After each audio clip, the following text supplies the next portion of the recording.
Okay, mag-drift tayo, mag-drift. Exterior color nito, straight black ito. Medyo high maintenance nga lang yung black.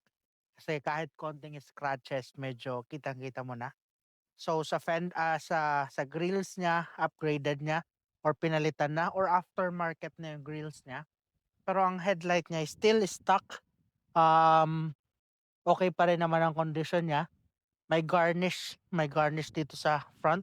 Then naka-fog light. Yung fog light niya medyo madumi na rin. Yan. Okay? Then dito, um, hindi ko alam kung aftermarket na to na parang in-upgrade nila into higher model. Ito kasi parang mas mataas na model yung mayroong fender na ganito. Okay? Definitely yung mugs niya upgraded na pero medyo old old model or medyo matagal-tagal na rin. May kalumaan na rin yung mugs niya. Yung tires niya more or less 70 or 80%. 70%. Tapos syempre naka disc brake dito sa front. Naka drum brake naman. Then meron na rin siyang bull bar, naka rain visor, naka garnish. Ganon din dito sa likod. Yeah. May garnish na rin. Ito medyo not in good condition na siya.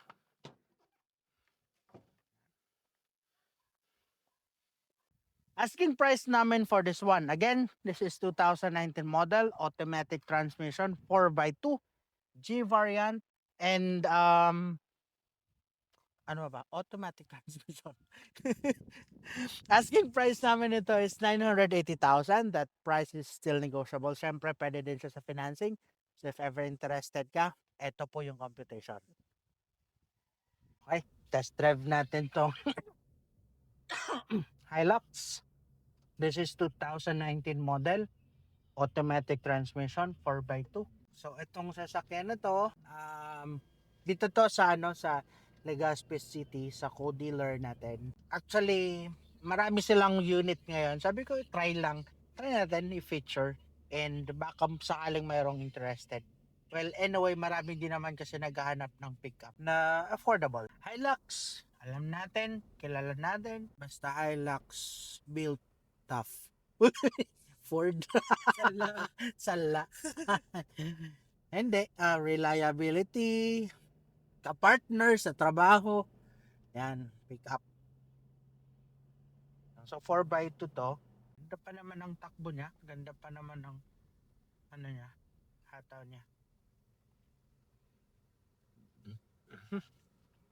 Suspension, still very good.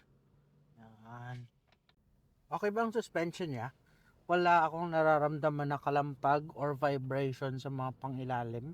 Okay pa yung hataw niya, takbo niya, handling niya, ganda pa. Aha. Ba't andyan kayo? Nasiraan ba kayo?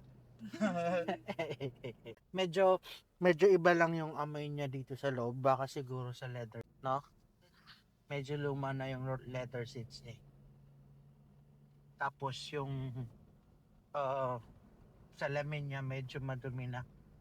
May mga scratches siya eh. So di natin alam kung maayos pa yun.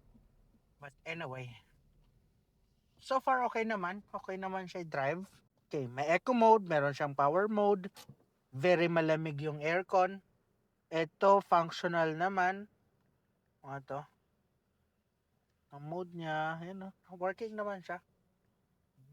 Lahat ng power windows, working naman properly. Lights, yan. Okay, mag-drift tayo, mag-drift. Ganda pa ng power niya. Sige, silipin natin yung other details. Sa dashboard niya, yun nga lang may mga nakikita tayong scratches. Like this one, so mga wear and tear siya. Dito medyo madumi. So, madadala naman siya ng detailing. Ito, at this one. Yan. Tapos, ito, tingnan niya. Madumi na yung sa door handle niya. Pero kaya naman to. Malilinis pa rin naman ito. Okay? So, ito working. Working naman lahat. Lights, buttons, lahat naman working properly. naman siyang abnormal indication sa dashboard, eco mode, power mode, lahat naman. Aircon niya sobrang lamig. Yan. Lahat naman ng buttons working properly. Leather seats niya medyo old na. So makikita natin medyo madumi na siya. So better na lang siguro kung papatanggal mo to or papalitan mo to ng leather seats. Ang ceiling niya, yan naman siya. Oh, pero malilinis din naman. Okay? Tapos, apartment. So basically, kailangan din ng interior detailing for this one. Okay. Um, labas tayo. Second row natin, of course, same naka-leather din siya dito. Same lang sa harap. Mattings niya. Original mattings para naman pero may aftermarket na mattings na. Ceiling dito medyo madumi na rin siya. So basically, kailangan din siya ng detailing.